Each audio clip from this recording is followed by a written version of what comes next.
I train him well. He's learning. Okay, we're going to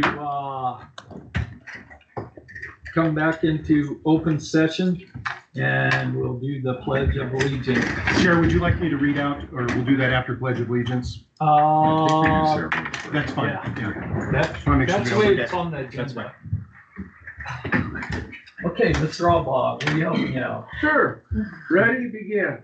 I pledge allegiance to the flag of the United States of America and to the republic for which it stands, one nation, under God, indivisible, with liberty and justice for all. Mike, will you do the invocation, please? Gracious Father, thank you for bringing us here today, Lord. And we ask for your wisdom. We ask, Lord, that you would help us just to do the right thing. Yes, God. And to please you. Guide us this day, Lord. In Jesus' name, amen. Amen.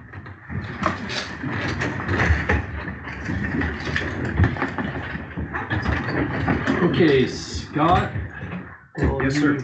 I'll read us out of closed session. Item 1, conference with legal counsel, no reportable action taken. Item 2, conference with legal counsel regarding opioid litigation, no reportable action taken. Item 3, employee evaluation, county administrative officer, no reportable action taken. All right, thank you. Okay, we'll move to number 2, agenda approval. Any additions or deletions? I'll make a motion to approve the agenda as presented. Okay, motion made by Supervisor Bridges. I'll second it. And second by Supervisor Scanlon. Anybody from the public? Seeing none, bring it back up here for a vote. All those in favor? Aye. Opposed?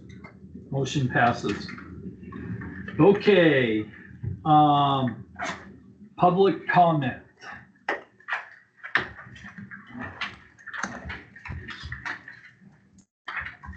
Okay, the first speaker is Sarah Howe. Good morning, Board of Supervisors, Chairman. My name is Sarah Howe, Assistant County Clerk Recorder. I'm here just to give you guys a heads up. I'm sure you've watched the news lately. California is looking at throwing in another special election to do some redistricting.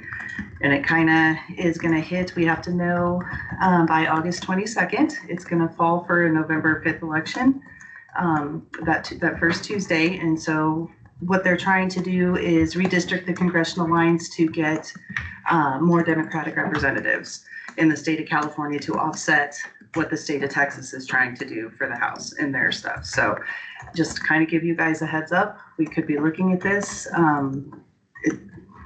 We're not sure on any of the details. The Secretary of State's office hasn't given us if it's an all-mail ballot election. The phone call that we were on kind of pointed towards it was going to be your typical set up your polling locations, do all of that.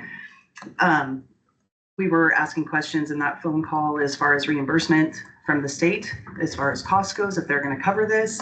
All of that is still very unclear at this point, but hopefully we should know.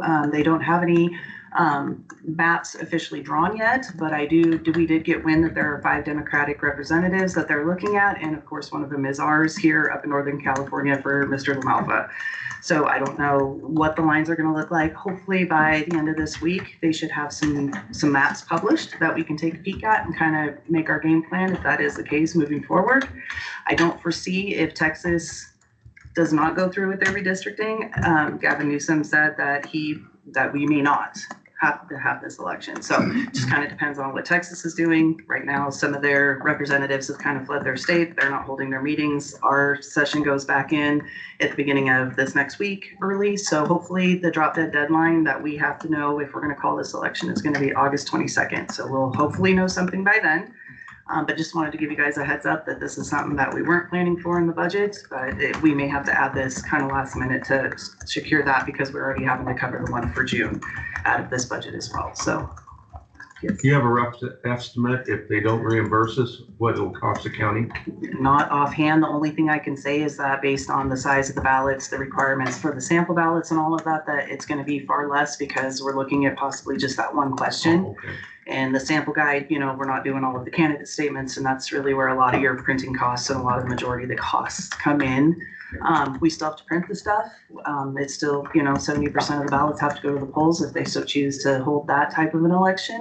We were kind of hoping they would do it all mail, but I don't know. The voter turnout we're foreseeing is going to be probably very low, but only time will tell.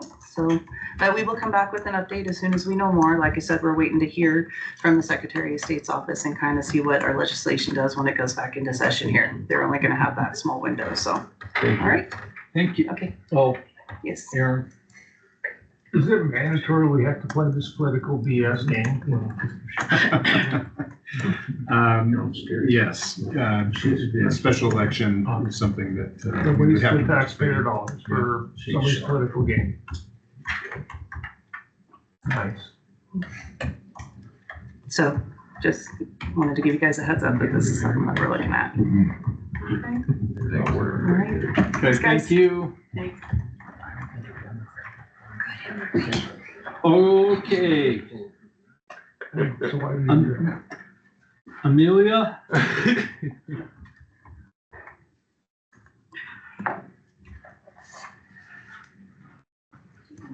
Good morning, Chairman Good morning. Neely Yes. and the Board of Supervisors. My name is Amelia Luna, and this is Solange. She is, I'm prepping her for to take over my position one day, All probably, right. hopefully soon. But anyway, we are here to recognize Jason for coming out to the powwow this year, and we want to give you this Right on. banner. Very nice. Anyway, we want to give you this one for coming out, and he did come. He did participate in our grand entry, and we want to say thank you. So if you could step down here and so we can give this to you. Well, thank you, Minnie. I appreciate that $50 gift card. We went and got milkshakes all during the fair. I wanted the raffle, so. Oh, really? Yeah. Yeah. So, and we also, because you participated there, here's $50 gas card for the C-Mart. Oh, So that's for participating. oh, thank you. So. Okay, and this is yours, you can do whatever. And then I also want to give Neely your one, in the raffle. Yes. Okay, this was yours, it's for, there you go, okay. It's for Thank you. Storm, yeah, Oh, wow. so. it's not yours. Thank you, we appreciate you guys when you guys help support our powwow, and really appreciate it, Jason, for coming out and participating in our grand entry. He did a very good speech, we liked it very much, and I hope you come next year again, I'll be there. okay? Thank you. All I right. wish all of you guys would come. Thank you.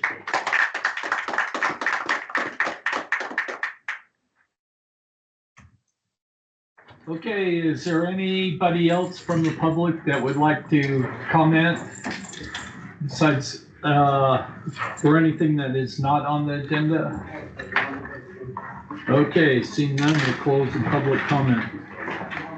Okay, we're going to 4 unagendized reports by board members. Jason, we'll start with you. All right, I'll keep it short and sweet. We had a LTSA and LCTC meeting yesterday. I want to get more information on Clarici's new app. That looks really cool, to where we can see whatever road construction's going on, whether it's within the city, the county, and everything else. I think that's very informative. Over the break, we had Doyle Days. It was a pretty good Doyle Days. We have a new Doyle Days committee at the helm, and it was the Rocking Bluebelly Bash, I believe was the name of it. And it was interesting. It was like a 2-day music festival, but there wasn't too much craziness, and I think it was a pretty good Doyle Day, especially with the new board. Also, I'm working with the Doyle seniors. As we know, with our resource center, the power's off and the water's off, so we were unable to do our food pantries in Hurlong. So working with the Doyle seniors, we're getting 2 rooms prepped to be inspected by the USDA, and we're hopeful within the next couple of weeks, we'll be running our food pantry out of Doyle. We have another food pantry in Hurlong through the church. So I think these efforts will be better served and we'll be able to serve more people. I want to remind everybody, Lavalpa's coming to town this Thursday to Jensen Hall, and the Courage Triathlon is this weekend. If you've never attended it, it's a really good time up at Lake Alamo. And that's all I got. Thank you. All right. Mr. Oval. Yeah, let's see, I'm headed down to Sacramento after the meeting today. RCRC's tomorrow. Yesterday, attended a transportation meeting as well. Then after that, I had a VBAC meeting for the groundwater thing. If we ever have another groundwater thing, we gotta fight it, guys. It's such a time waste for the county staff, and for me personally, I mean, it's a time suck, it's a fight. Once they get you in, you're never gonna get out, so we gotta fight it. If they ever come to another basin, you've gotta fight it. Other than that, I went to over Big Valley Cattlemen meeting. Had another meeting with the California Wolf Project people. I don't know, I guess that was about it. I'll keep it short and sweet. All right, thank you. Okay, Mr. Scanlon, you want to go? Sure. Yesterday I attended a LAFCO meeting and got volunteered to go to training down in San Diego. So Congratulations. looking forward to that. And I celebrated 46 years of marriage with my beautiful wife. Awesome. Congratulations. Congratulate her for me. She's a gracious woman. I'll keep it short. Tom and I got to have lunch with the probation department here on the 25th and got to judge a contest. That was pretty good and excellent food. They had a taco bar and it was a lot of fun. I had a CSAC Zoom meeting on the 31st, and this Saturday, Craig Hemphill and Cheryl Laurston retire at a party. That ought to be a good time. So I'll keep it at that. All right. Thank you. Yep. On August 6th, I attended a PSA2 Zoom meeting. And I also attended the regular agenda meeting on August 6th. Yesterday, August 11th, I had a LTSA meeting, LCTC meeting, a LAFCO meeting, and to finish the night off, a behavioral health meeting. I want to thank you for doing that too. I was at a doctor's appointment, so Yeah. thank you, Tom. And then also on August 14th here, Doug LaMalfa will be at Jensen Hall from 5 to 6:30. Hopefully everybody will attend that. On the 16th, Lassen College is celebrating 100 years.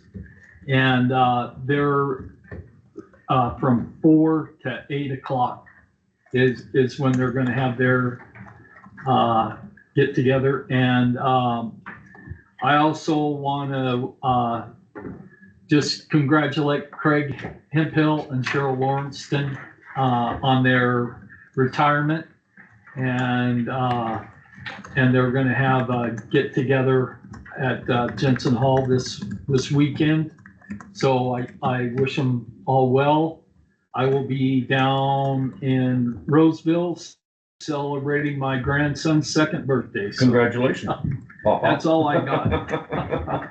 It's an important commitment. Yeah, I would be in You're serious kind of like trouble. cowboys at a rodeo. You're everywhere. Yeah. Okay.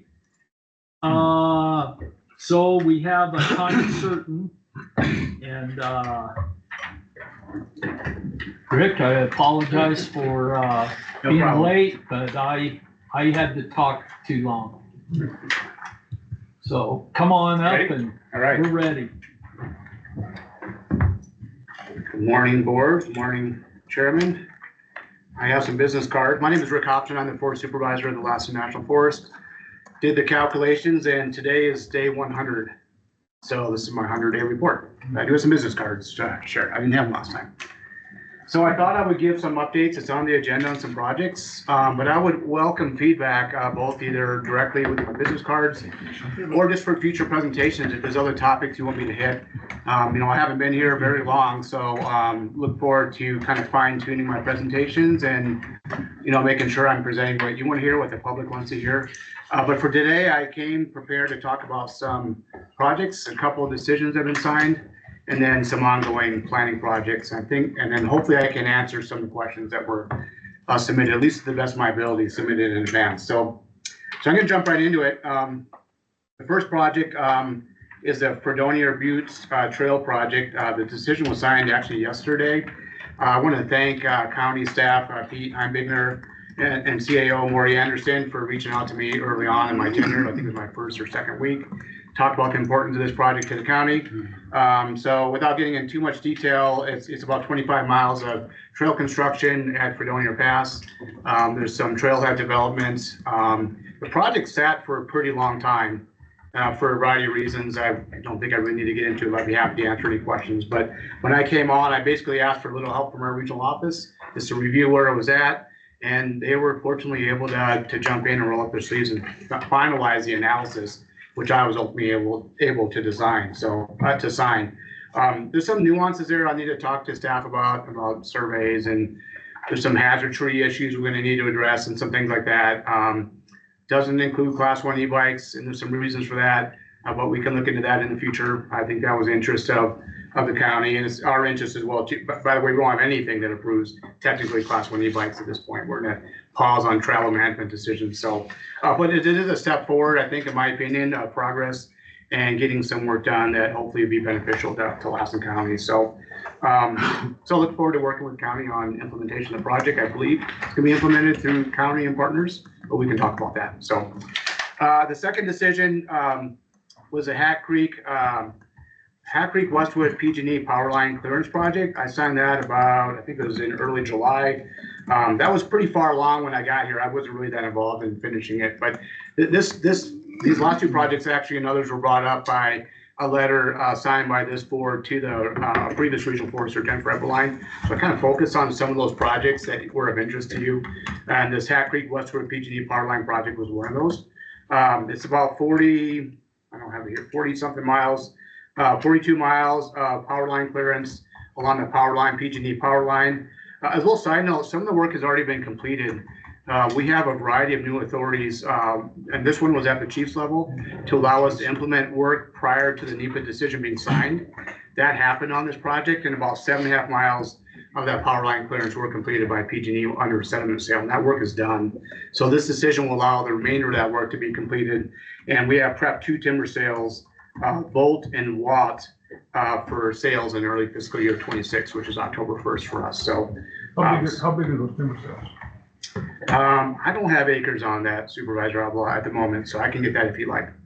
So, yep. And maybe the volume too. Yep, good, yep, I'll be glad to get that.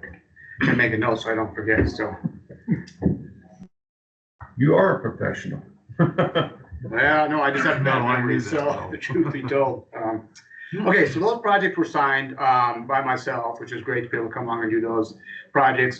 Several other projects that were brought up by the board are still in planning stages of progress, and we're moving those along.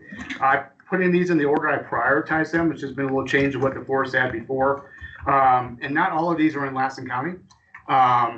Several of them aren't, but in my opinion, work being done to our west and our southwest, where it seems like many of the fires come from, could be beneficial to Lassen County. So the first one is the West Lassen Headwaters Project. By the way, all 3 of these I'm going to mention, all 4 of them actually are the NEPA. The planning is led by partners in coordination with us. It really helps us get work done. This project's 101,000 acres. It is pretty large in scale and large in the number of activities. I wasn't going to go through all the activities, but there's questions. I have a list what's in here. This project also had an emergency response signed by the chief, which allows us to implement 2 timber sales. I do have the acres, but not the volume on these. That emergency from the chief allowed us to sell, and they're sold already. The quartz and pyrite timber sales are just shy of 300 acres each.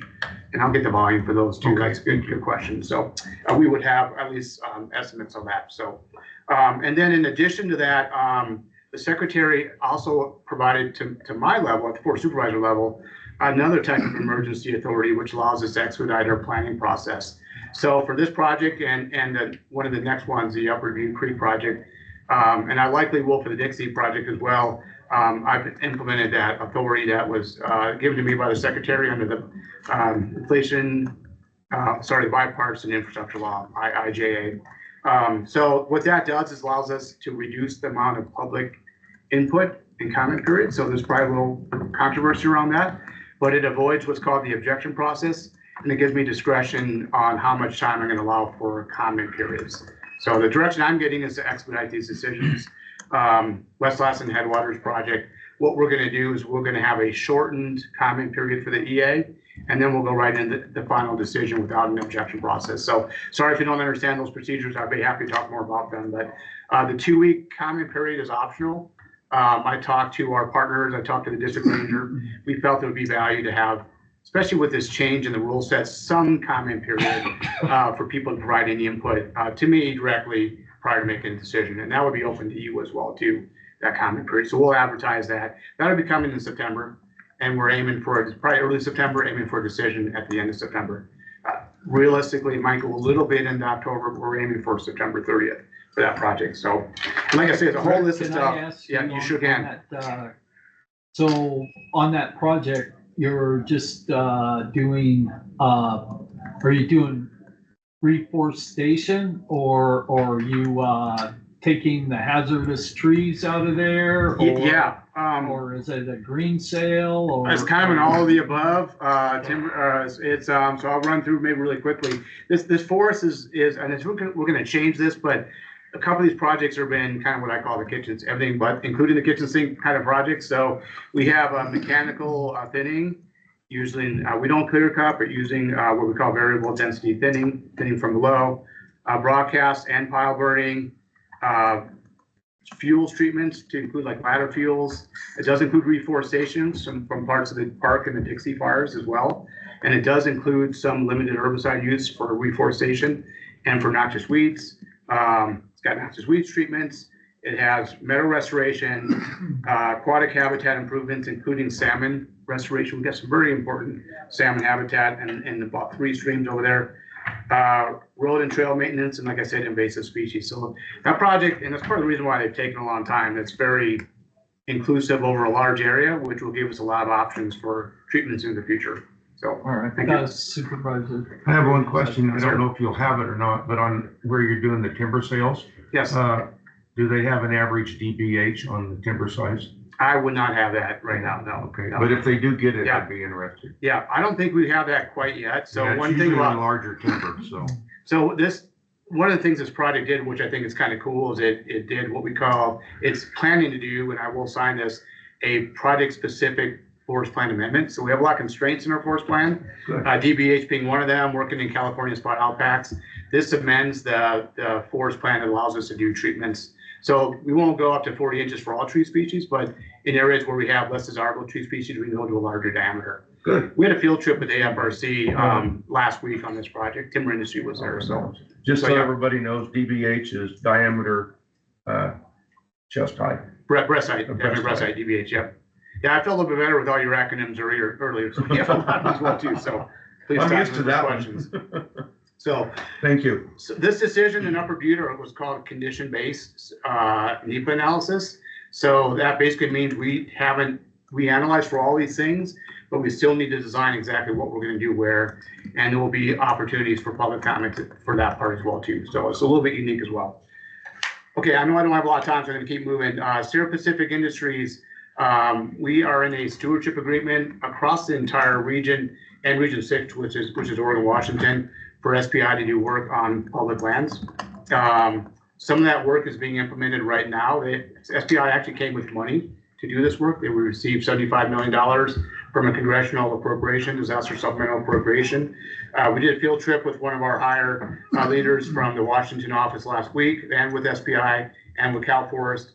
We looked at the 17 road and the Turner Mountain Loop Road, again, not in this county, but treatments that would be beneficial. And some of these treatments that SBI completed on their land were very beneficial for containing the park fire. So we were looking forward to seeing much more of that work being done. So that some of that work is being implemented, and some of that work, and one of these is in Lassen County, will be future planning efforts that SPI is initiating on our behalf, and we're coordinating with them on that. So it's the same type of work as fuel break.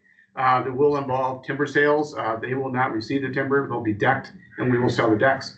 But they're doing all the work associated with that fuel break.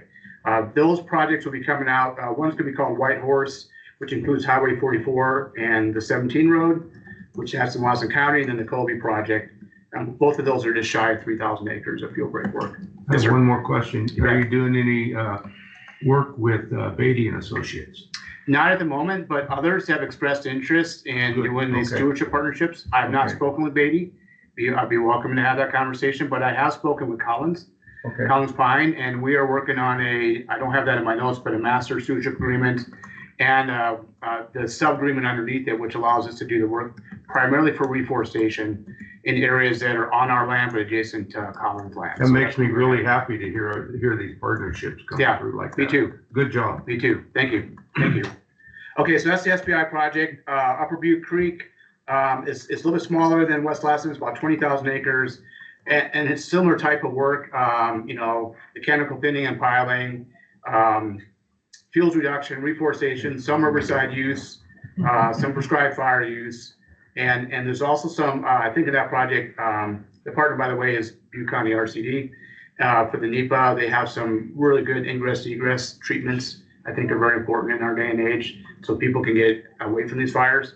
That decision is looking to be in October of this year, as what we're aiming for. I also signed what's called the emergency action determination on that one.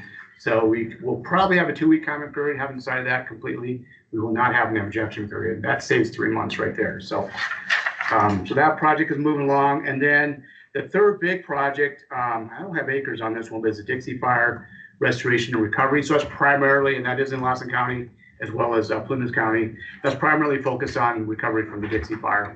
We don't have a lot of funds for that right now, but having this decision in place will allow us to implement work and get grants from the state or other opportunities, reforestation programs. So that decision is going to be a little bit later. I put that one, there was first, I put that one third. And the reason for that is I just wanted to focus on the green timber sales and thinnings and preventing the future wildfire versus recovery from the past ones. That's probably debatable, but that's the decision I made about a month ago. I'm glad that's on your radar because there's a lot of fire fuel standing out there. Yes. Thank you. It'll be very difficult to treat those, but we are going to be working on that. That Collins agreement will help us get some of that work completed as well. So happy to have side conversations on how to be successful with those. Okay, just a couple more, and then welcome any questions.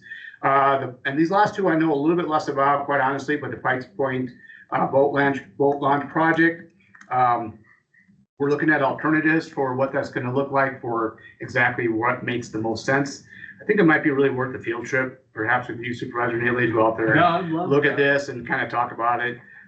We had the district ranger had a pretty good plan, in my opinion, put it out there for public comment and received a lot of differing opinions on what the best thing to do is. So, and it's also complicated by just the receding lake levels and we're kind of chasing the water. Again, this is a little bit outside my expertise, but something we probably need to dig into more. But the planned timing for that decision is going to be in January 2026. Are you speaking about the Eagle Lake boat launch project? Yes, sir. Yep. So that is in planning process as well. Really quickly, because Supervisor Ingram asked me to talk about the Mutant Festival, I just would say that's the group that came to the forest, kind of in an unexpected, uninvited context. But we did work really closely with participants that were there. They did not end up signing a permit with us. We offered it to them, wrote one up. That did not happen. However, we did have really close communication. So, and I spent a fair amount of time just talking to people locally, including you, Supervisor Neely. Thank you for having reach out to the city manager, Dan Newton.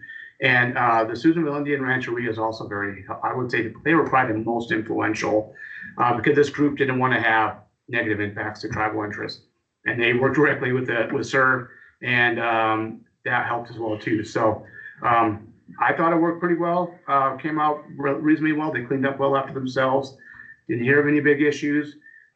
But you just never know when a group like this is gonna show up. They, in my opinion, were quite different from the Rainbow family, the challenges that were a year ago with the Rainbow family. So, but if a group like that comes again, please let me know and I'll do the same. And I think we just need to communicate on what the best response will be. It's gonna be pretty specific to the situation, I think.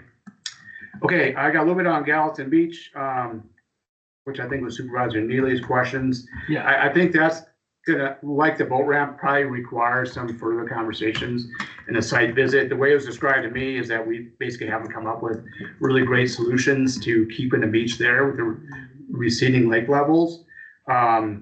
It's part of our concessionaire permit, so we will talk to them about signage and things like that. We can appreciate that input. But I think this would be another, when we go out there and look at the boat ramp, this would probably be good to look at the beach as well too and talk about what some of our options are. So don't really have great answers, but I appreciate you bringing it up to my attention. And if you have any suggestions, I'd welcome them as well. Yeah, well, just the concerns that I have is that the weeds and everything out there were out of control, and that they needed to be able to get the weeds knocked down. Okay. And just better maintain. I mean, with the water level down, I mean, we're gonna have quite a bit of beach, and normally, that that area in front there probably, it needs to be at least mowed so that Okay. people can get I think down. I'm not seeing it myself. I was gonna get out there this last weekend and I got distracted with other things. So I think a field visit of that place would be good as well too. So, and we can invite our concessionaire out there that runs that area. So that concession. So, yep, I'll work on scheduling that. And then the last point I have was from Supervisor Bridges about kind of addressing the post-fire and the lack of progress. I would just say I agree with you on that. I would like to be much further along than what we are. It's been challenging, but we are working primarily the Dixie Fire decision will be our implementation of that. So I think the next step will be getting that decision signed, of course, and then communicating on how we're planning to implement. It's not like you don't have a lot to do. Yeah, well, I appreciate the comments and helps me kind of find out what your priorities are. Those are all my talking points. I'm welcome to take any questions. The other thing that I guess I didn't get with you is for signage. I don't know if you have signs For Gallatin Beach or just in general? Well, just in general. I mean, Silver Lake, it has a bunch of signs down, burned up from the fires. No instructions out there. I get lost. I can't read the signs. Yeah, okay. But, just general, behind road signs, direction signs. In the Harvey Valley area, there's signage that's down. Some of them are propped up against trees and everything. I don't know if you have a crew that. We do have a really good maintenance crew that can work on that. So our force engineer is out. He had a wedding last week, so he's on his honeymoon. So I will bring it up with him as well too. And if anyone else has specific areas you'd want us to focus on, their priorities and stuff. Everywhere there was a fire. Yeah. That's a lot. Yeah, I understand. And welcome any other questions. Mr. Obaugh. Gosh, I was just told to be nice. Okay, so how many acres are you gonna reforest this year? I can bring that number to the next meeting. That's what I was planning to do, is bring in accomplishments. Our fiscal year ends September 30th. And I can get that, what we actually accomplished for both, if you're interested in reforestation. Yep. And timber sales volume in acres. Okay, that would be good. You bet. The next thing is, with these timber sales and all the work you guys gotta do, all the stuff out there in the woods, because of the spotted owl, there's no infrastructure left anymore. So what are you doing to help out the loggers and to get this stuff moved to where it can be used, whether it's a sawmill or a pellet mill or a cogen place? I mean, there's gotta be some freight adjustments, because otherwise you're just giving it away because the freight's gonna eat it all up, 'cause it's so far away. Yeah, as you know, Supervisor Obaugh, that's a very big challenge, especially for the non-merchant rolled material. That includes everything in the Dixie Fire at this moment. because even if it was a commercial size or saw timber, it doesn't have any value anymore. So we don't have really great options for biomass. We have a few, more here than in other places I've worked, that actually take it. But the issue, as you suggested, is the haul cost and getting that material moved. So we don't have really great solutions in moving large amounts of biomass at this point. It's been very challenging. So that's part of the reason why I switched the priorities of the forest over to the green timber sale, because I know that forest thinnings can reduce at least increase the probability of catching wildfires and reducing the impact where we have them. So that's what I chose to focus on, doing that thinning work. We are going to focus on the park fire. A big part of our accomplishment for next fiscal year will be salvage from the park fire. And that'll be part of the West Lassen Headwaters decision. I think I have that right. I believe this West Lassen Headwaters decision will allow us to sell timber as part of that park fire recovery. So, you probably know this, but one challenge we often have is that when the timber still has value, those who own the sawmills, if their land burned up too, they don't buy it. They're working on their land. And that happens not all the time, but a lot. So I get it. If I was the SPIs and Collins, I would do the same thing. That's kind of what you have to do to stay surviving, but that makes it a little bit more challenging for us. But quite honestly, we do not have great options for biomass as of today. The pellet plant that was being proposed by Golden State would be helpful. There are some transportation subsidies that are out there that are helpful, but we don't have really a lot of great solutions. So we use the resources we have and then prioritize the best we can, primarily for site prep for reforestation. So I feel like I danced around your question a little bit. I don't think I answered it correctly. But it's all the environmental crap that you guys got to go through, and they just keep shutting you down time and time again. It's just, these people have no idea. They've never been out in the forest. They don't realize it. So we'll go ahead and move on. Sure. You talked about invasive species. Yes, sir. You're looking to eliminate them? We're trying to manage them and keep them from expanding. So our botany program primarily takes the lead on that. And we do hand treatments, but we also do herbicides for invasives. Okay, so on invasive species, what are you doing for the wolves? Because they damn sure ain't native. Well, they're a listed species, so we follow the Endangered Species Act. But they're invasive. They're not native. Just saying. Yep.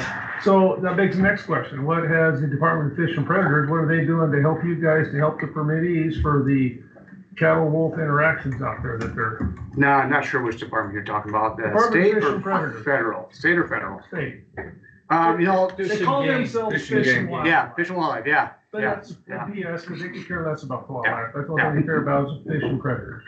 Well, you probably know this, but the state wildlife agencies have primary responsibility for the species themselves. It's not us. We manage habitat. We don't manage species. However, we do work really closely with the state on identifying where wolves are as far as our projects go. So we do have mitigations in place if we find a den site. Are they engaging with you so that you guys, because the permittees are through you guys, the cattle ranch permits are through you guys. Correct. Are they engaging with you so that you can help inform the permittees of where the wolves are, so the permittees have a chance to protect? I can follow up on that. I believe they work more directly with our permittees than through us. And shouldn't they work with you? To be all inclusive? I would think so. Both. Yeah, probably both would be good. It would be. Yeah. It would be very good. I'll be honest, the wolf issue is a pretty new one to me. I didn't have that where I came from on the El Dorado, so I can dig in that one a little bit more too. I'm curious as well, and I'm open to ideas on how we can support our permittees. Because what they're doing in Sierra Valley right now is they've got a strike force that's ineffective at best. I've heard about that. On private lands, so they chase them off private lands up onto the Forest Service. Guess what? Welcome, here you go. Because then they can't see them up there, and then they can hide, and it's all committees.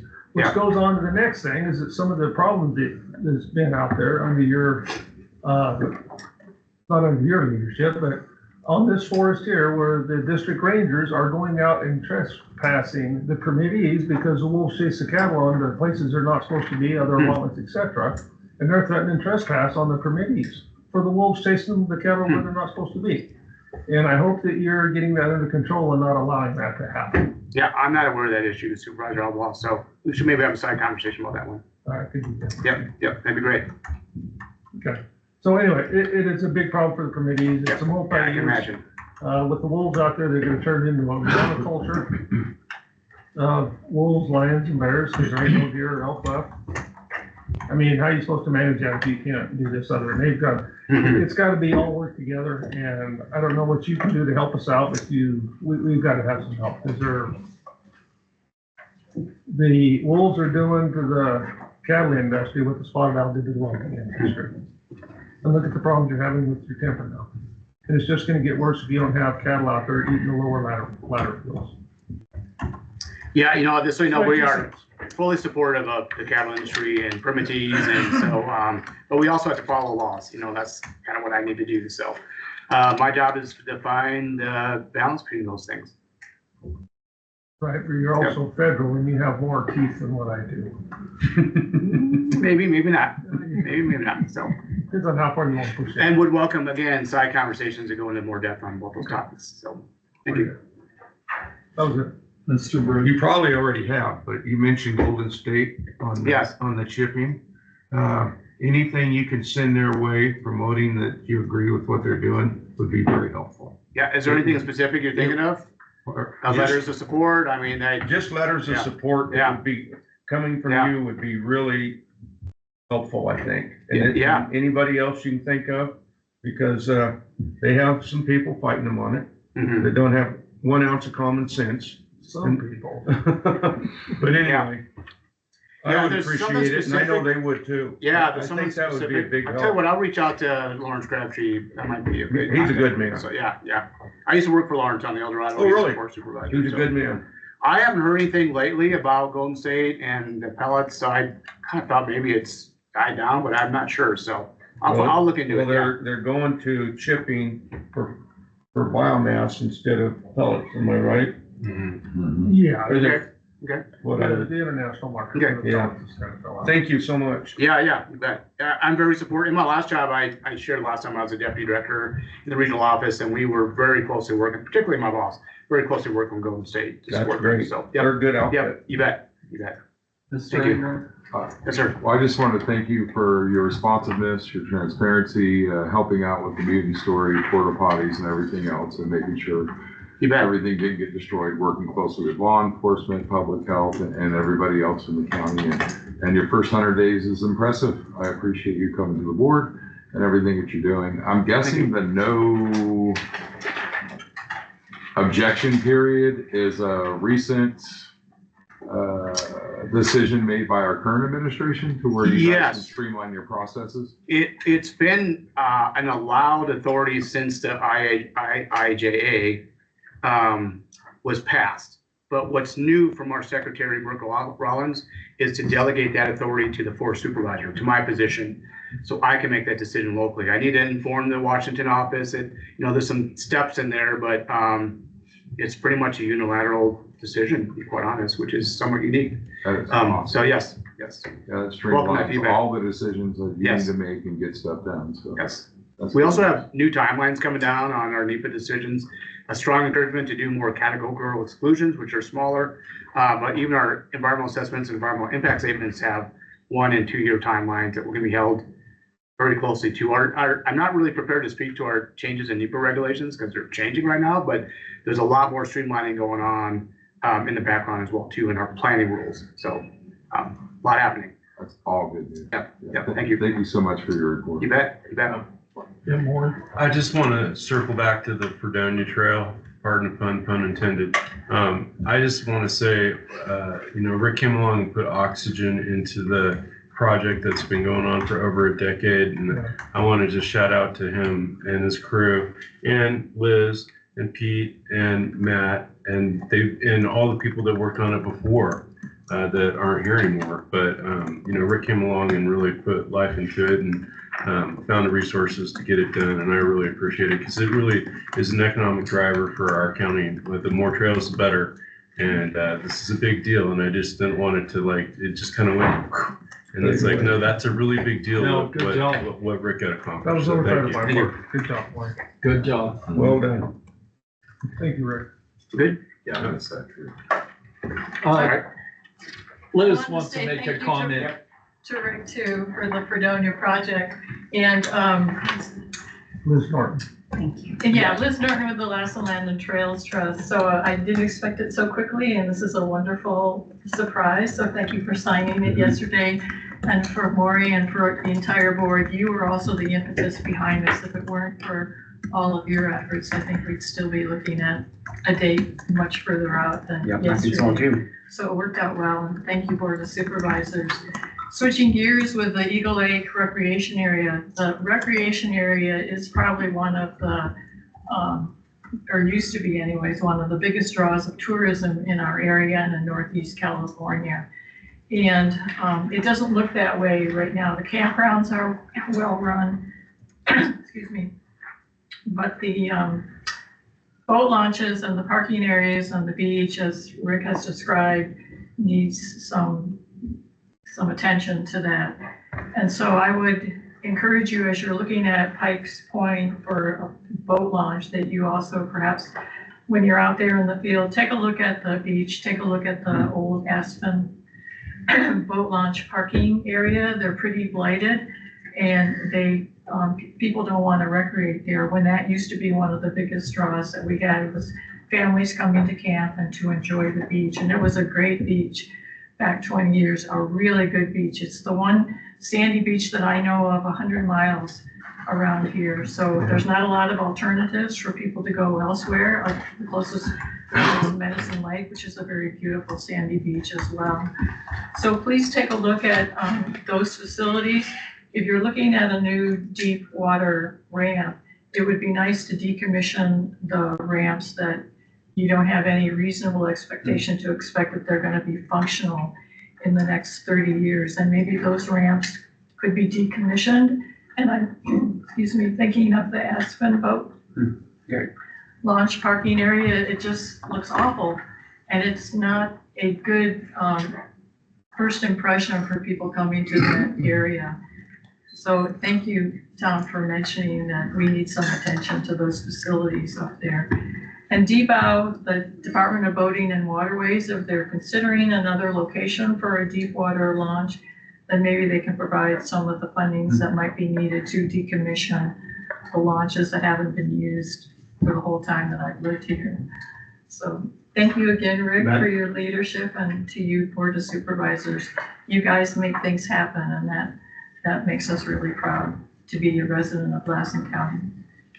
And to Rick, before Liz sets down, I know that she's traveled from the Christie day use area to the Gallatin area, you know, trimming trees and doing that kind of stuff along her way. Every once in a while that needs to be done. All right. Thank you. Thank you. Thanks a lot. We appreciate it. Okay, I am going to use the next one as a recess for 5 minutes. Thank you.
Okay, we're live. Okay, All right then. we're going to, bring the meeting back to order and go to G, information and consent calendar. Let's pull 4 and 5. Okay, Supervisor Alba is going to pull 4 and 5. I'd like to pull G1, please. And Supervisor Scanlon is going to pull G1, correct? Yes. Okay, anything else? No. Okay. I need, I'll have a motion to pass the balance. okay. I'll second it. Motion made by Supervisor Alba, second by Supervisor Bridges. Anybody from the public want to comment on that? Seeing none, we'll bring it back up here for a vote. All those in favor? Aye. Opposed? Motion passes. Okay, moving on to G1. Supervisor Skin. Yeah, I've got a question. I'm not sure you can answer it, but looking at the numbers there, there's a difference between the district attorney and public defender by like $134,000. I'm kind of curious why. What the difference is. These kids are low. They gotta be in good too. So, Bowling is kind of short. Maury, is there anybody here that can answer Supervisor Scanlon's question? Oh, Or guess at Sam, it. thank you. It's always Sam. This is why I come. Back there hiding. Samantha McMullen, Chief Deputy CAO, as I like to call myself. So I can't answer this definitively, but my assumption would be that this is just prison trial reimbursement. And our DA probably spends more of her time with like the local crimes, and those people can probably obtain. So it's not, she doesn't focus just on prison. We have a contract for prison cases specifically with Jordan Funk. You guys have renewed that earlier in this year. So her time is probably less billed. It's that contract time. It's very specific. It's one attorney only. Public defenders, they're probably spending a lot of time in the prison. So they don't have probably private attorneys, so they're probably spending a lot of their time out there. Just So more billing hours. that would be my assumption, is that they just are getting more hours because she's only billing that one contract in her investigator, and her billing time probably went down with the vacancy of her investigator. Great, thank you. Of course. I'd like to make a motion to pass G1. Okay, motion made by Supervisor Scanlon, seconded by what? Oh, did you get a second? Yeah, Okay, good. by Supervisor Bridges. Anybody from the public want to comment on that? Seeing none, we'll bring it back up here for a vote. All those in favor? Aye. Opposed? Motion passes.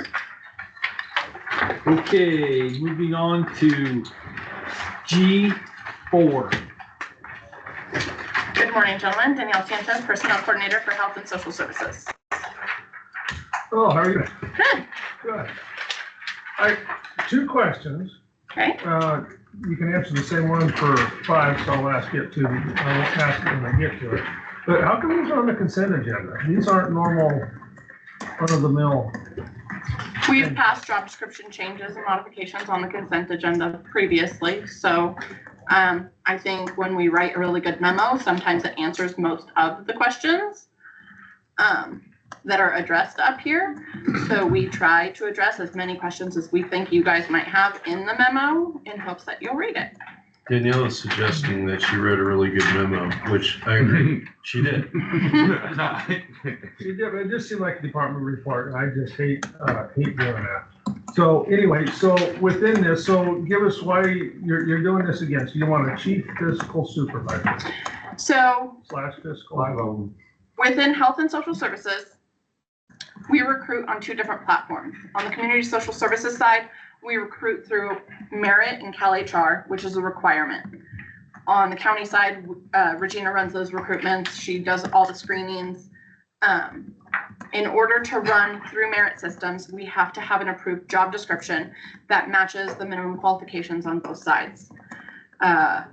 In 2022, you guys approved a job description called administrative manager that had 3 different functions within it. It was a analyst, it was an admin assistant, and it was a fiscal officer. Unfortunately, that job description did not have an equal part on the merit side that the minimum qualifications could pair up to. So we have been unable to recruit for the Community Social Services Department in about 2 years because we didn't have job descriptions that matched. What this current administration did was sit down with us, review the available job descriptions that Cal HR Merit has approved. We selected one that closely fits the needs of our departments, and we're now taking that job description from Merit and making it a county job description to open up our availability to recruit. I hope it all makes sense. Okay. So the Cal Merit, that's a state. Correct. That's a state mandated job description. Correct. It's a state approved, not mandated, but there were 4 different job descriptions that we brought to the table. We looked at the minimum qualifications of each and what we thought would best suit this county and the job at hand, because this does have a supervisory function over some of our account technicians, account clerks, and such. So we wanted it to appear. On the county side, it will just be called a fiscal supervisor. On the merit side, when it recruits, we have to use their official title of chief fiscal supervisor, but we won't use the chief on our side. That's why it's the double title. Okay. And so you're gonna try to fill 5 positions with this job description? Correct. There is 1 vacancy in public health. There are 2 in community social services and 2 within behavioral health that are desperately needed. We do have fiscal clerks that have been filling the gaps, but we could really use some expertise in these fiscal areas, especially now that we're preparing budgets and moving forward. And you think there's 5 people out there to fill these? I do. I think some of our current staff could promote into these positions. I think it's a great opportunity. Yeah.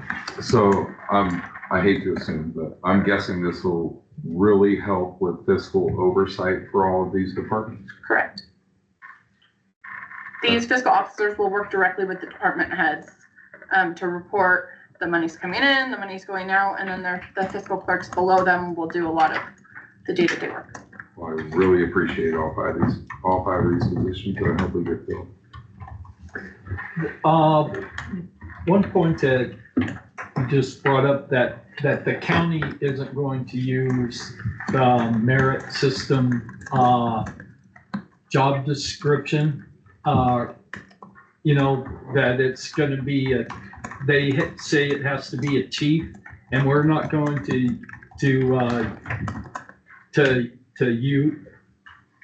utilize that, so.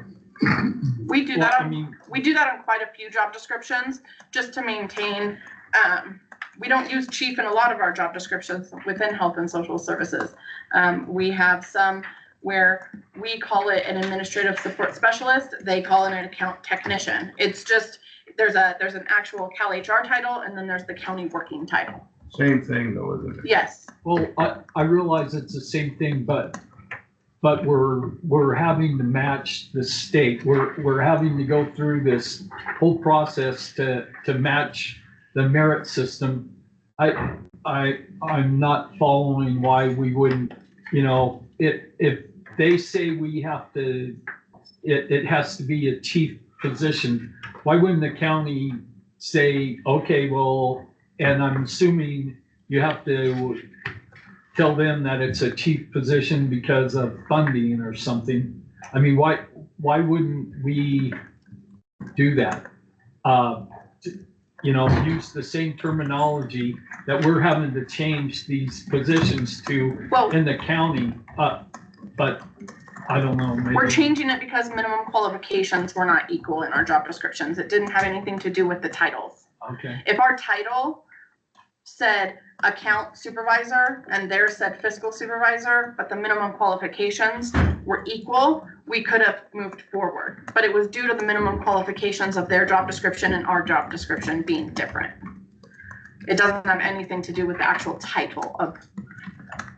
Sometimes people find chief not appropriate depending on the hierarchy of who they're reporting to and who they're supervising. So we chose to remove it. Can I add something here too? So when they go into merit, they're all pre-existing positions. They have to just choose from them. And so what they do when they find a merit one to match the county side is they just have to pick one that has the right qualifications that they want and go with whatever it's called. We can't ask them to change it, so that's why we change it on our side. But it's all pre-selected. So that's very difficult for them because we're hiring out of two different sides in HSS or in the HSS. So we have CSS that has to work in merit. All the other HSS can work under the normal job descriptions. And that makes it very difficult. So we had to go out and there was like 3 different descriptions. No one liked the word chief, but this was the one closest match to what we were trying to accomplish. And the state doesn't care about the title, they just care about the job description. No, they care about making sure that, and they pre-qual everybody and check those types of things too. They handle all of that for us, which is helpful, but it does come with weird titles. When I submit the recruitment, I go into their system, I pull down their job description, and then there's another field that is a mandatory complete that says county title.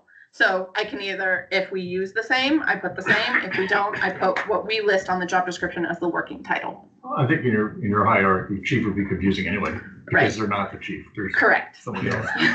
And you can have too many chiefs, not enough braves. We all know Samantha's chief. Anybody else? Nope. Is there anybody from the public that has a question? Okay, I'm bringing Another question.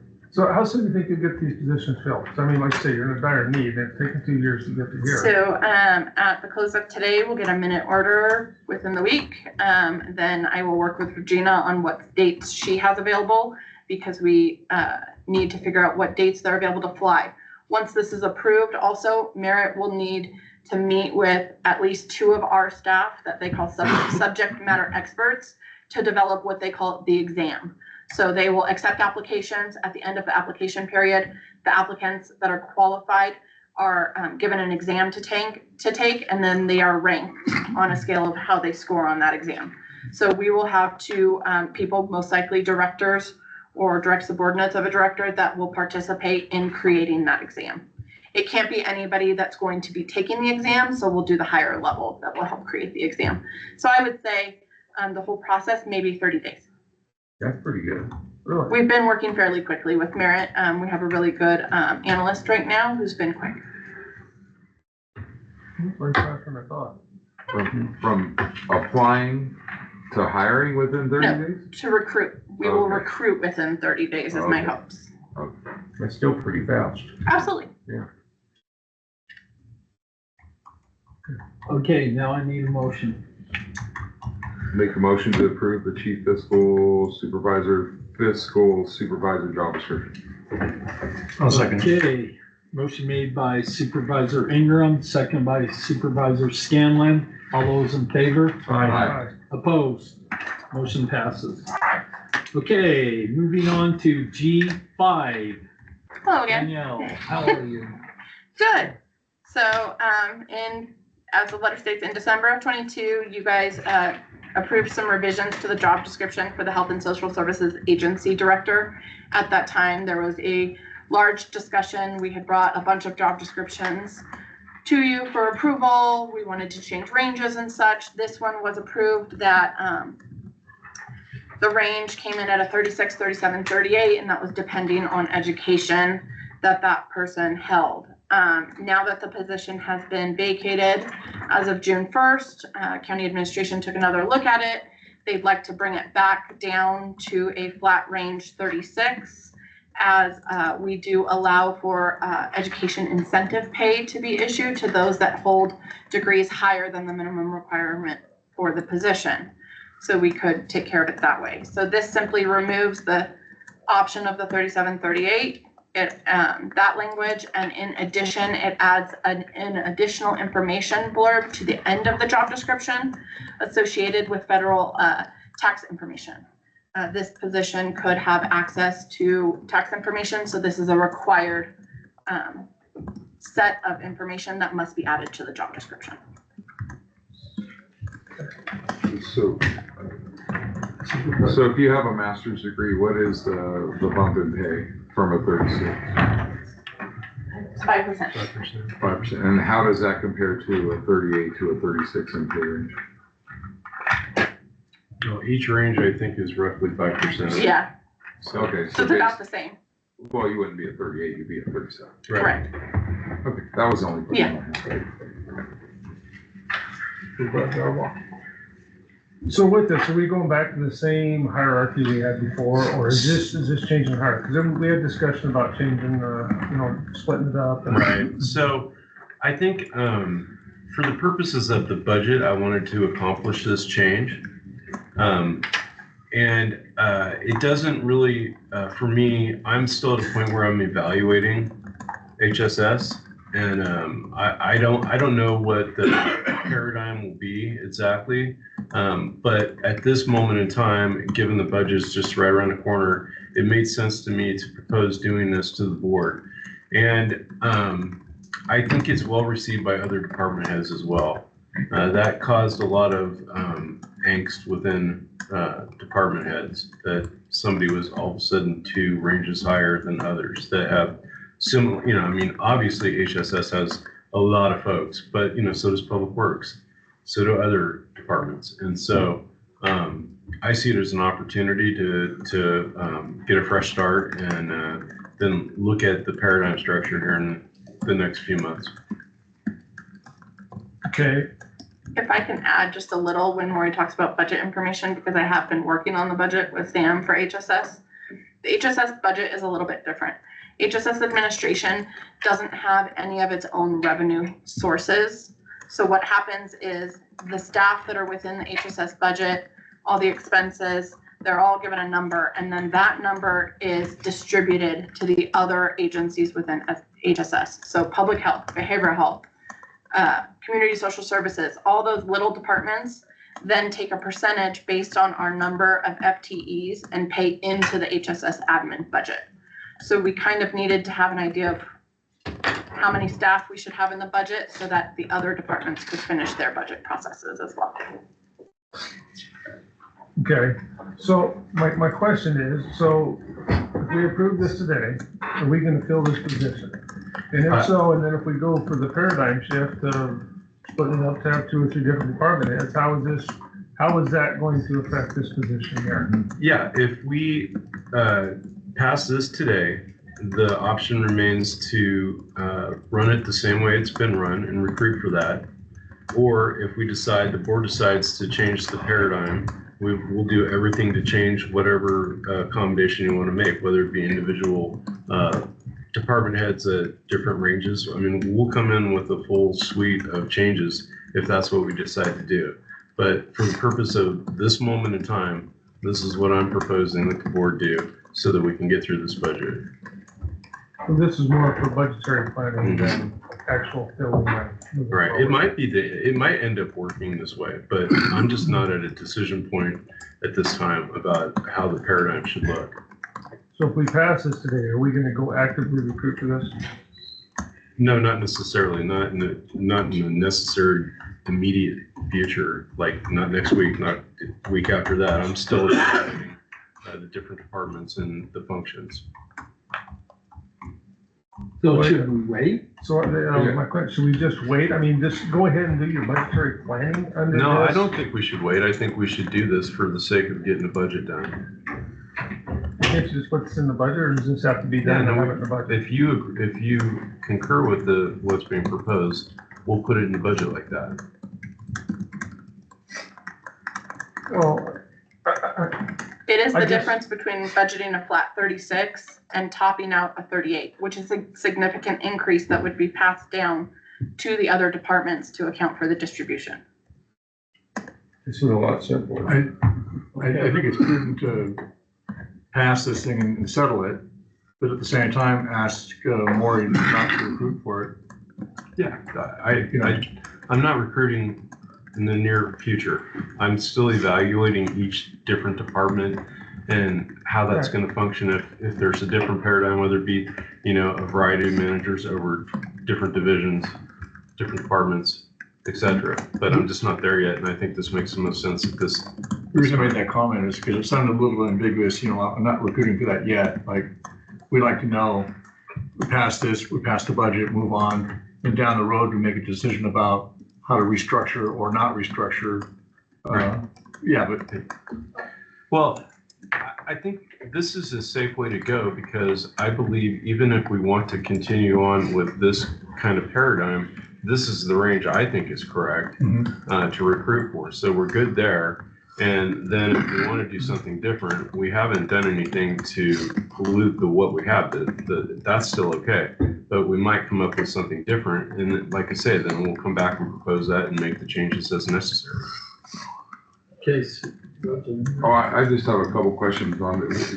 We did talk about restructuring this, but now we're back at going back to the way we did have things. And this is a pay range 36, right? So in perspective, what's the pay range for the Tiffany at Behavioral Health and the Public Health Director? What exactly are their pay ranges? Because if we end up splitting this up, how are they in comparison to this job? Well, a typical department head is a 35. There are some that are lower, obviously. So this is just a baby step up to oversee all of those department heads? Well, like I said, I haven't proposed a paradigm. I'm trying to propose something to get us through this budget. Because this is a lot more responsibility for one pay range above. Right, and I'm not proposing that we do it like that. I'm just saying for the sake of the budget in this time frame right now, that we do this, and let me come back to you. Is somebody acting in this position already? Oh, there's a lot of people stepping up. Nobody's acting in this particular position. No one's acting in this particular position right now. Well, like I said, a lot of people are stepping up and doing different things, from Jason to Danielle to we're making it work, and that's why I'm evaluating it. Of all the people stepping up, are they being compensated for all the work that they're doing? Are there any other classes that I don't know about? No. I mean, it just seems like one pay range above to oversee all of those pay ranges. That's a lot less stress, or a lot more stress compared to. I could come back with the FTEs and what their ranges are. I just threw out 35 as. Or if you'd like, I know them off the top of my head. Go ahead. So Tiffany is a 33. Okay. Brandon is a 32, and Jason is a 32.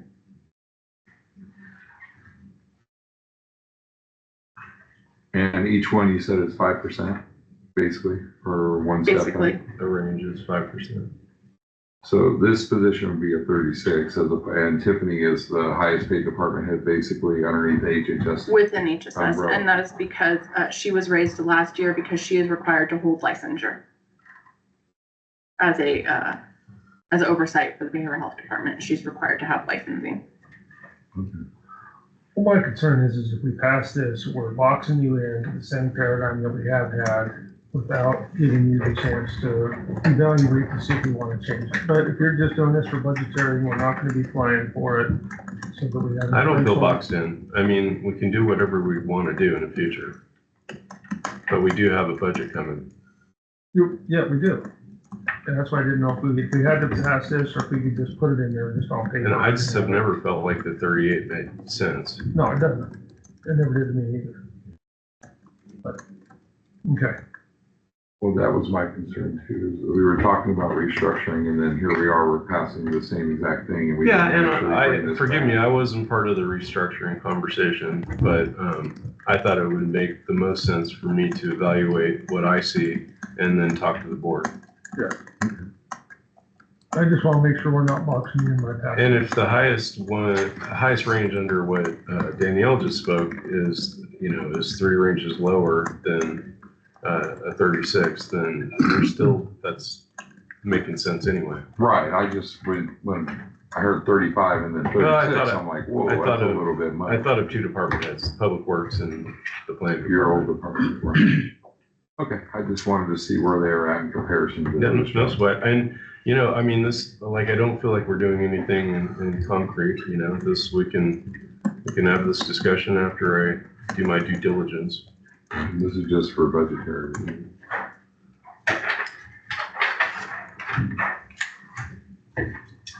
I feel better now, thank you. Good. I'd like to make a motion. Okay, anybody from the public want to comment on it? Okay, we'll bring it back up here for a motion. I'd like to make a motion to approve the revised Health and Social Services Agency Director job description. I'll second. Okay, Supervisor Scanlon made the motion, Supervisor Bridges seconded it. All those in favor? Aye. Opposed? Motion passes.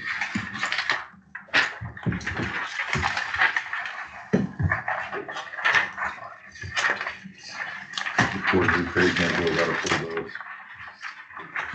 The poor new Craig can go get the full dose of our board meeting. Okay, we are going to move to H1. Mr. Chairman, this is an item under me, and I would like to suggest that we appoint Agricultural Commissioner Sealer of Weights and Measures. And so the subject is to approve Mr. Fensler to the position of Agricultural Commissioner Sealer of Weights and Measures for a term of 4 years, ending in August 2029. I am proposing that he be hired at a range 33 step B. And I've talked to Mr. Felsner, and he is agreeable. He comes to us with a lot of experience. I think we're very lucky to have him. He's been working here for some time, but he also has a lot of experience in other county. And again, I think this is just a great thing. He's his experience and expertise is not a very common thing, and so I feel very lucky to have him as an applicant. All right. Any questions? So the action today is to approve the appointment and authorize the chairman of the county administrative officer or his designee to execute payroll action form. Hey, Supervisor Rumbaugh. You know, I really question the schooling that he went to. Yeah. You know, Would you like me to approach? yeah, please. You know, Gary, I know you've worked all over the North State, and you have a lot of information and wealth of knowledge behind you. And you work under the tutelage of probably one of the best ag commissioners in the state of California, that was Mr. Ansel. And he has been phenomenal for the producers of this county as far as working with them, you know, and not going by the book and understanding the needs of our local county. And I sincerely hope that you will fulfill his legacy and keeping his traditions going, and I think you will. And I just, I've got to know you over the years, and I think you're a good man, and I look forward to working with you in the future. And, you know, you got big shoes to fill, and I think you're ready for it. So, thank you. Can I make a comment? Yeah, I've known Craig for a while before this. I used to talk to him frequently. And yes, he's done more for this county than people you could possibly believe. And I'm from a small town, and I believe in small town values. And this is the way I'll approach. He left a program, you know, it was not broke, why fix it? You know, and that's why I plan on continuing on. We share a lot of the same values. We always thought, you know, enforcement through education. So you're not necessarily have to go out and write someone a violation every single time. Maybe take them in and show them, and that's paid off. We get people that come into our office that want to learn. And so that will definitely continue. And foremost, I'd like to say that he has left me with the staff that they're young and they're going to be excelling in the future. And in the past, I've always liked the saying is, you know, you don't have to be a smart person, just surround yourself with smart people. And that's what has happened right now. So I look forward to it, give an opportunity, and I will give you the best effort I can. I have open door policy. If you don't have my cell phone numbers, I will give it to you. I do take phone calls 7 days a week. I believe it's important enough for you to call me, it's important enough for me to answer, especially in the pesticide business. I've done it in the past, I will continue doing so. So, I would also like to thank Maury for the support, I sure appreciate it. And so, that's about all I have to see for right now. Any questions for me? I've looked over everything that you've done in the past and it's pretty impressive. I've met your staff and you're right, they're very impressive. So, I'm excited for what's to come. You got, like Supervisor Outlaw said, you've got some big shoes to fill, but I think you're the man and the crew to fill it. So thank you. Well, I will be in direct contact, I guarantee, with Craig for a long time. So I'll be leaning on him for advice. Anybody else? Make a motion to approve the appointment. Oh, sorry. Anybody from the public? Okay, seeing none. Supervisor. Sorry, I'm excited for this one. Approve. I want to make a motion to approve the appointment and authorize the chairman of the county administrative. That's a weird typo. Yeah, it's a typo. I'm seeing I'd that. like to approve the appointment and authorize the CAO or his designee to execute the payroll action form. This guy hired. Weird typo. Yeah. Okay. I second that. And motion made by Supervisor Ingram, seconded by Supervisor Scanlon. All those in favor? Aye. Aye. Opposed? Motion passes. Congratulations. Congratulations. Thank you.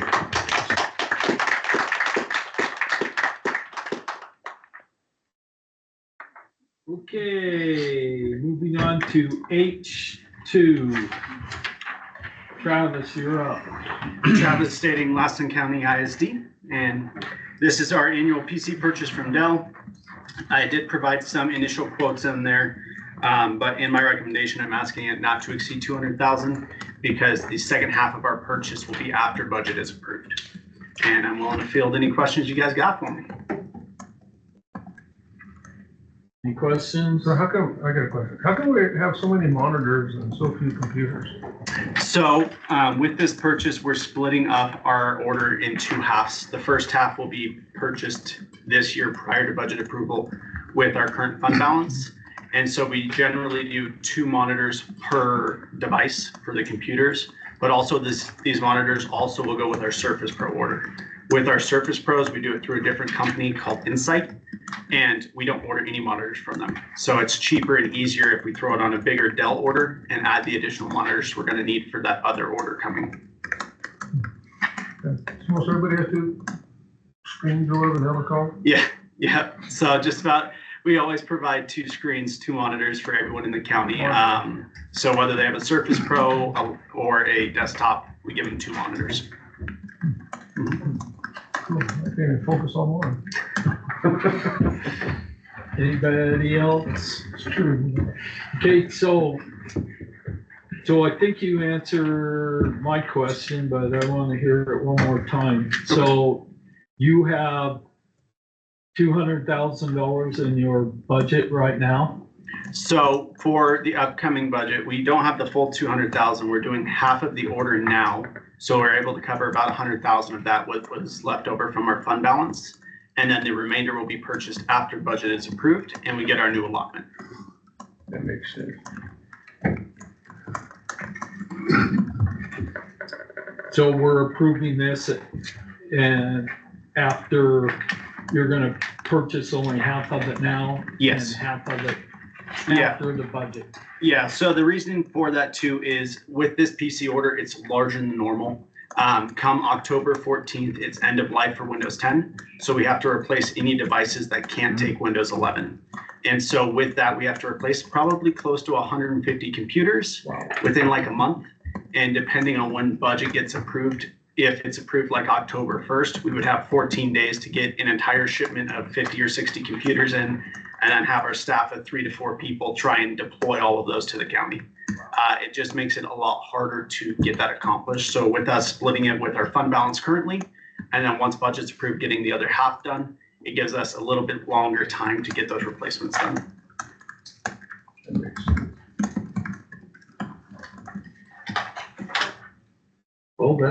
that's pretty good that you have that much money left over.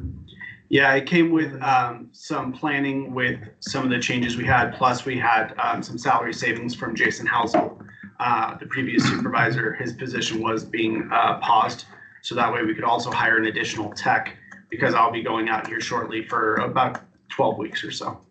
So we'll be a little shorthanded, but luckily with the additional tech, they can help pick up some of the slack I'm leaving. All right. Okay, yes.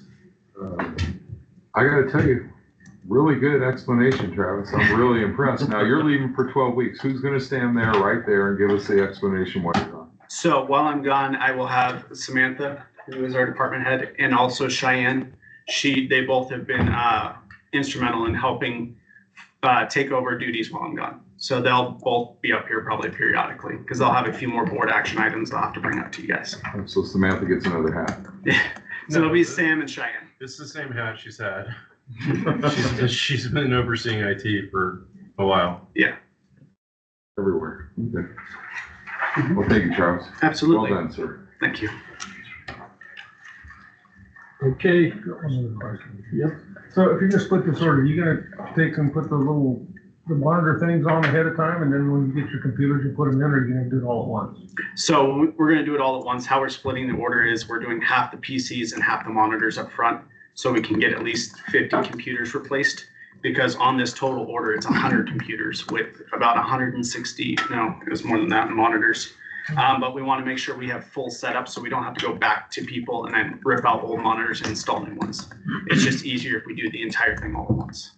Because we also replace battery backups too, so there is APCs which sit under the desk to protect them from like surge protection and stuff like that. Okay. So. So, anybody from the public want to comment on this? Seeing none, I'll make a motion to approve the purchase and authorize the county administrative officer to execute the purchase. Second. Okay, motion made by Supervisor Bridges, second by Supervisor Albaugh. All those in favor? Aye. Opposed? Thank you, Travis. Well done. Thank you, everyone. Motion passed.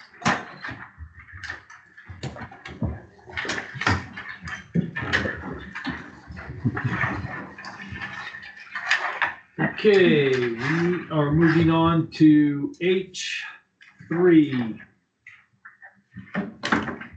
Good morning, Board. Galen Norwood, Planning and Building Services Department.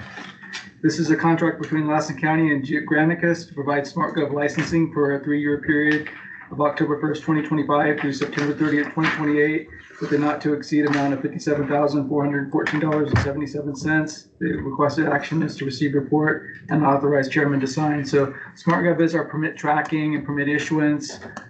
You saw the online portal the other week, but this is the software we use, and we've been using it since 2015, and we're happy with it. It could be better. There's things about it that could be better, but there's a lot of things. It functions fine, and it functions well, and I don't think we could get much better than what we have for the cost. So anyway, the request is for you to authorize the contract. All right. Any questions? So Granicus bought out SmartGov. Correct. So now if you have a problem with this, you can go see Michelle because she's a Granicus expert. No, it's not that. Oh, it's not? I was counting on it. Oh. And so the fees went up a little bit, or are they about where they should be? They went up, they went up each year a little, and not significantly, but you can see the increase over the next 3 years in this board packet. It's not too bad, really. Okay. So did they come with any new improvements with it, or is it just?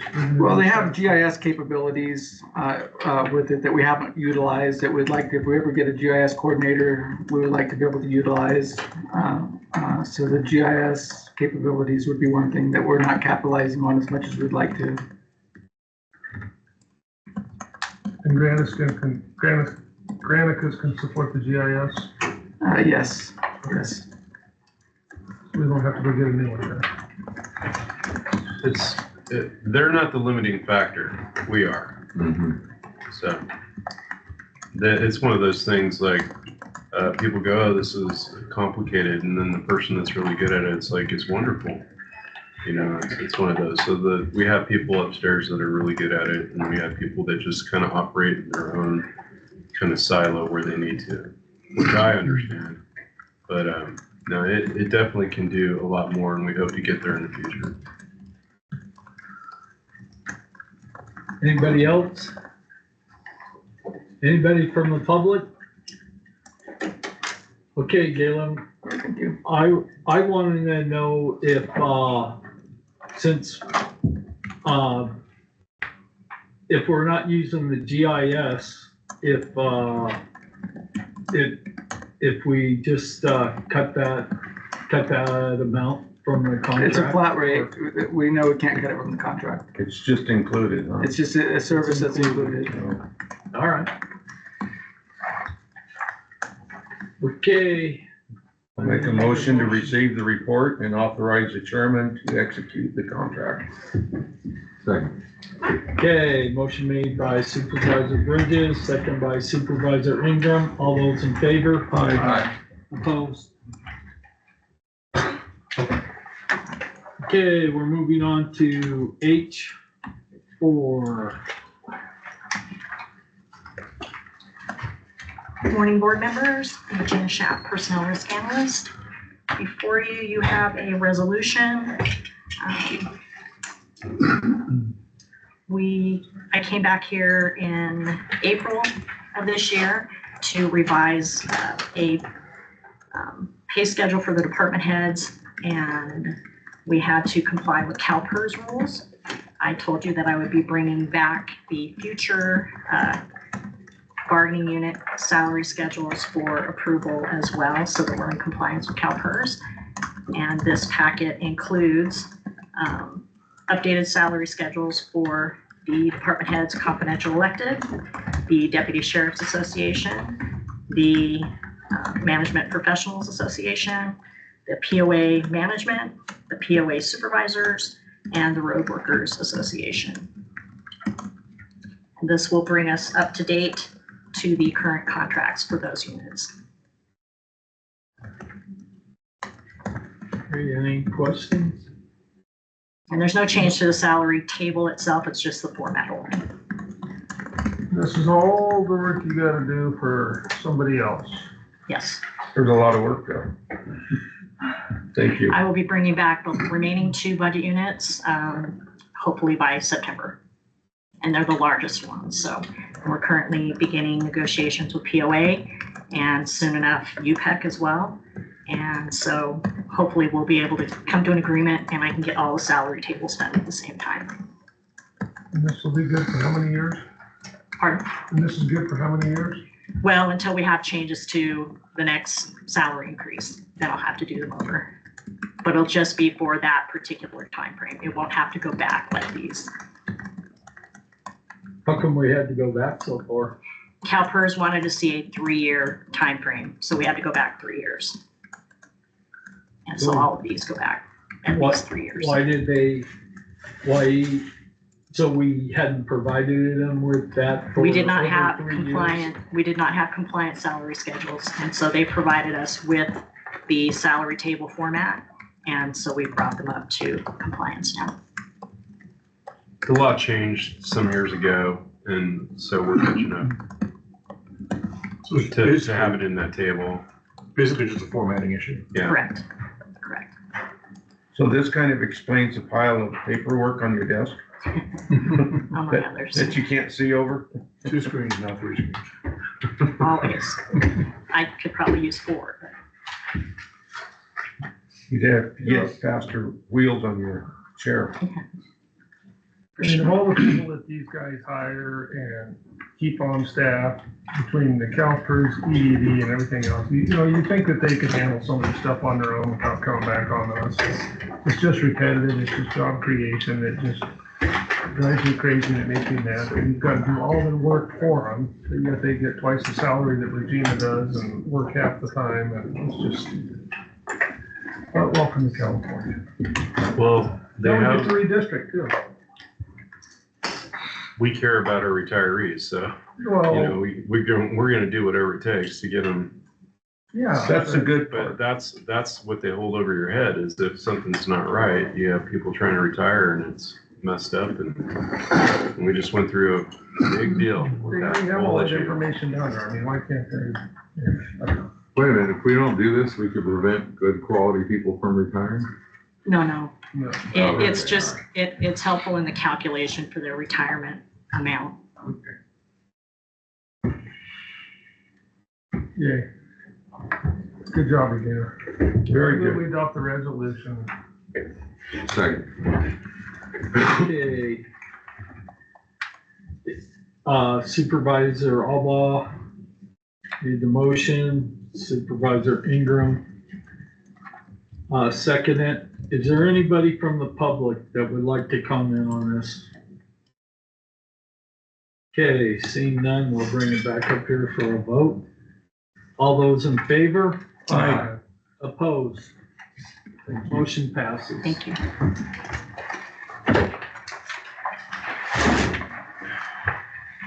Okay,